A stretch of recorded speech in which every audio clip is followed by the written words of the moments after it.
Good morning, students. How are you today?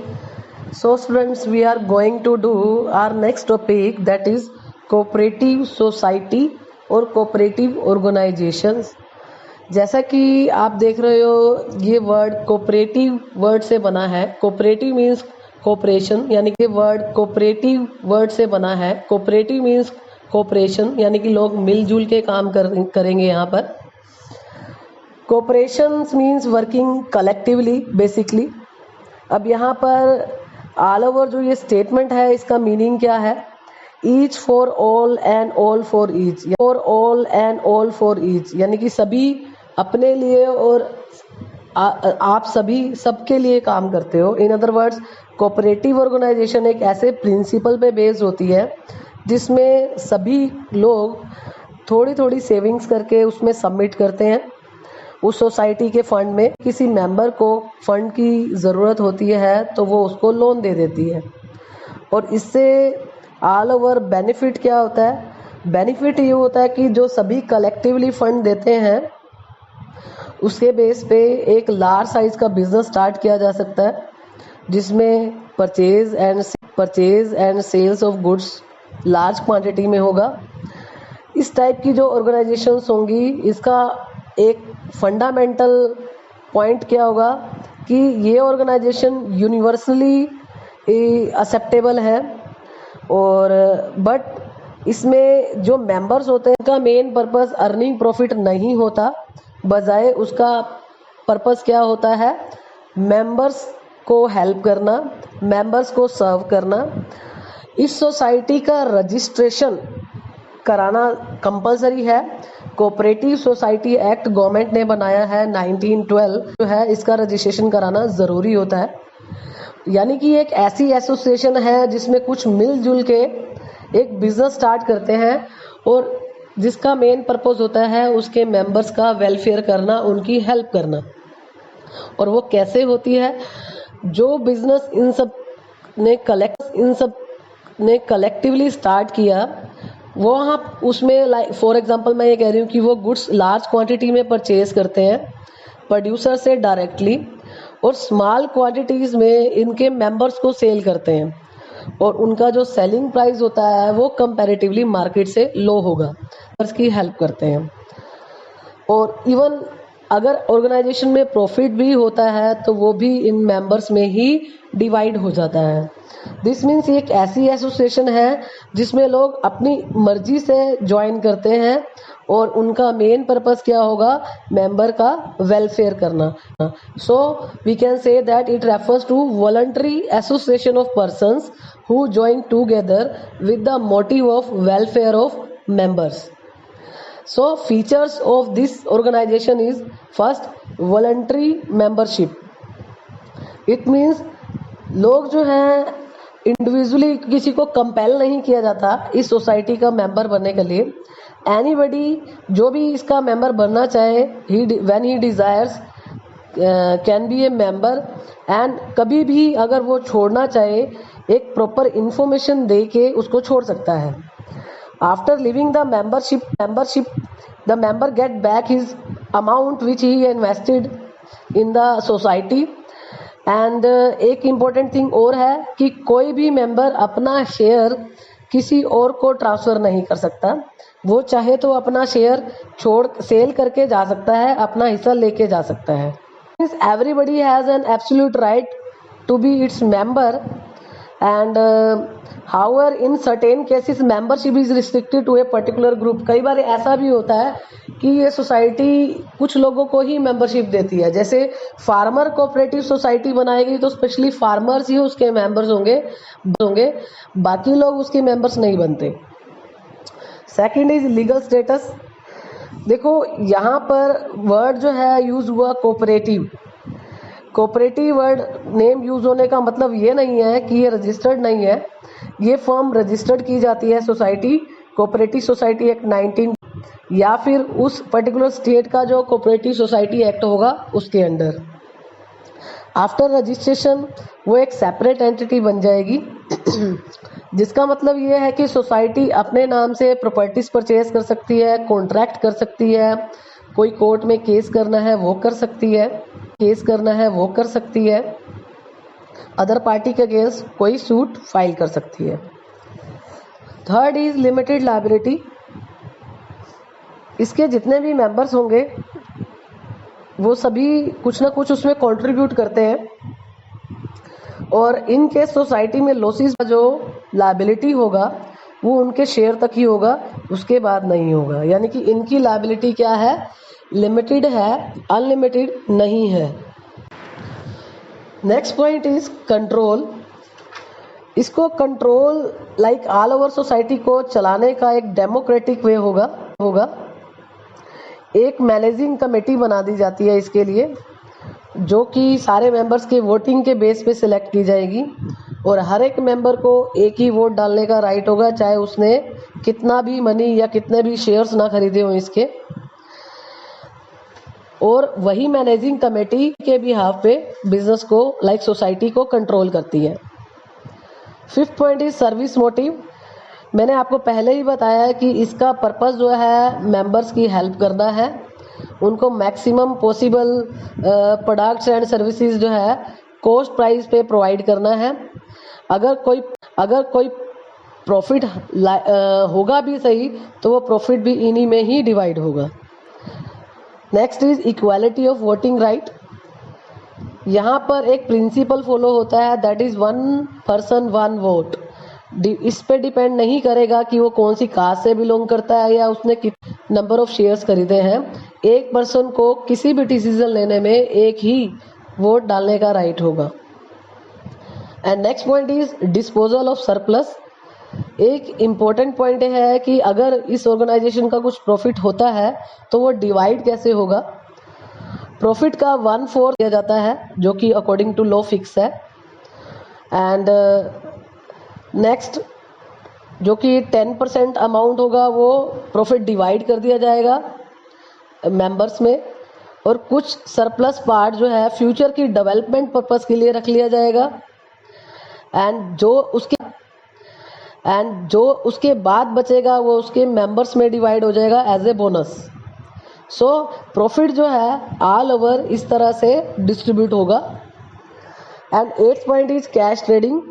Cooperative society की एक main quality ये है कि यहाँ पर प्रेफरेंस दी जाती है, ओनली जो भी होता है कैश में होता है। कोई लीगल रिस्ट्रिक्शंस नहीं है ऐसा करना, लेकिन सोसाइटी जो है एफर्ट्स करती है कि वो क्रेडिट पे सेल ना करे। And next point is arrangement of finance. All over इसमें जो मनी इन्वेस्टेड है, सोर्स ऑफ फाइनेंस मीन्स कहाँ से आएगी।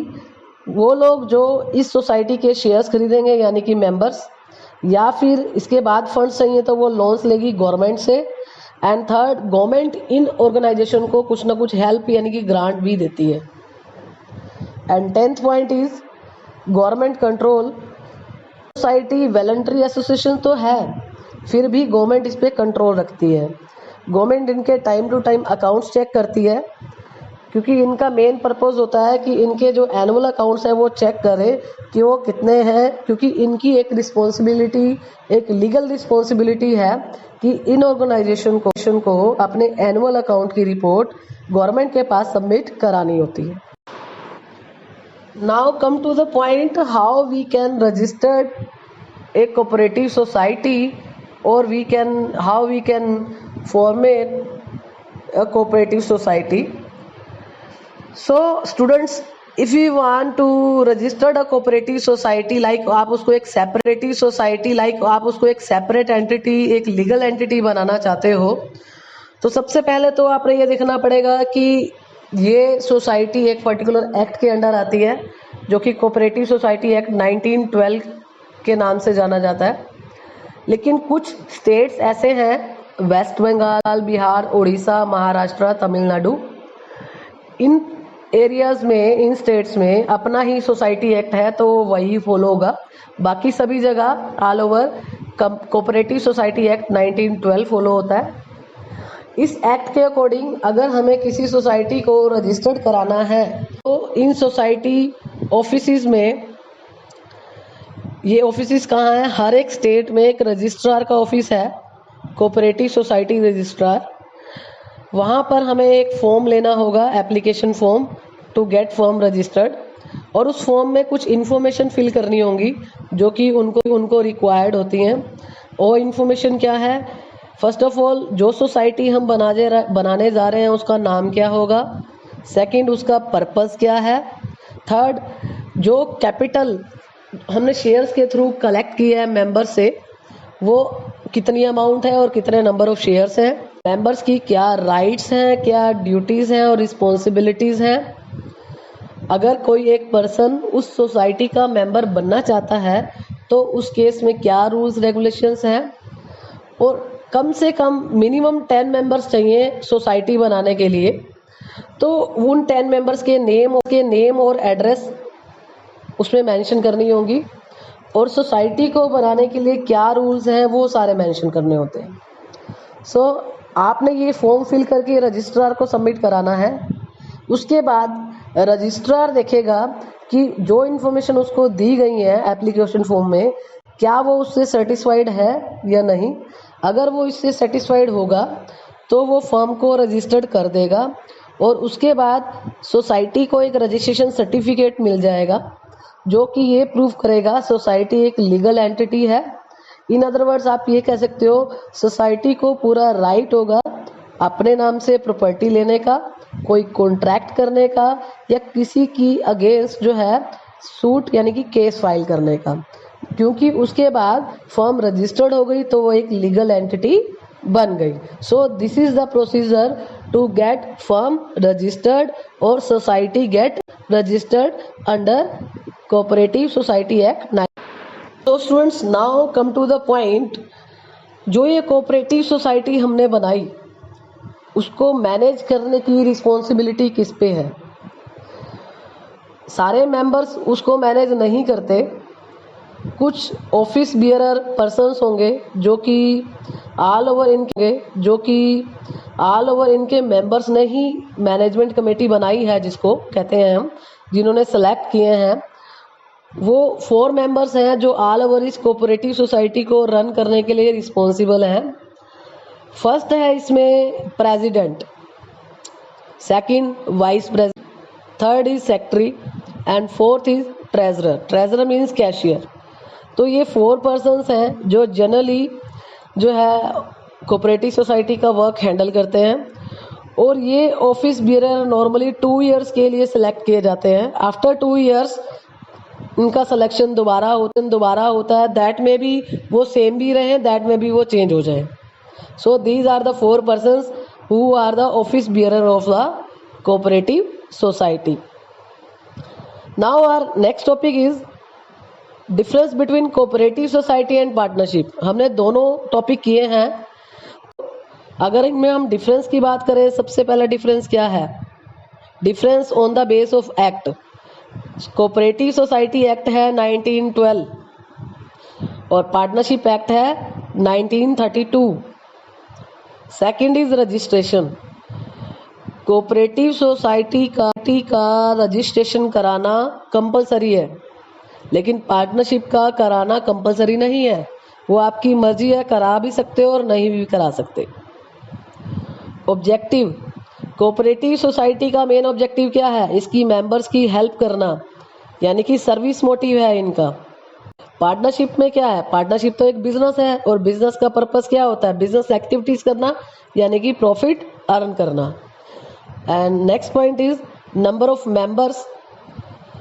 नंबर ऑफ मेंबर्स में आपका आएगा कि मेंबर्स इसमें मिनिमम कोऑपरेटिव सोसाइटी में 10 है और मैक्सिमम 100 हो सकते हैं in case of credit cooperative society. और बाकी जितनी भी सोसाइटीज हैं उनमें कोई लिमिट नहीं है कि नंबर ऑफ मेंबर्स कितने होंगे। पार्टनरशिप के केस में मिनिमम 2 है, मैक्सिमम 50 मेंबर पार्टनर्स हो सकते हैं। एक पॉइंट है third point, that is mutual profit. Apart from the members, cooperative society के केस में नॉन मेंबर्स को भी इससे बेनिफिट मिल सकता है। ऐसा कुछ ज़रूरी नहीं है कि जो वो प्रोडक्ट परचेज कर रहे हैं प्रोड्यूसर से सिर्फ मेंबर्स को ही सेल करेंगे। जनरली कंज्यूमर्स को भी वो सेल कर सकते हैं जो मेंबर्स नहीं हैं, यानी कि उनको भी बेनिफिट मिलता है। पार्टनरशिप में जो बेनिफिट यानी कि प्रॉफिट्स होते हैं वो पार्टनर्स में ही डिवाइड होते हैं, आउटसाइडर को उस प्रॉफिट का कोई शेयर नहीं मिलता। So these are the difference between cooperative society and partnership. So these are the topics now we are covering today in today lecture, and after that we will do types of cooperative society in the next lecture. So students, please do it well, and if you have any query, please call to me and ask the questions whichever you did not get any clear intimation or any doubt. Please call me if any doubt are you having in your topic, and please make notes properly on your registers for internal assessment.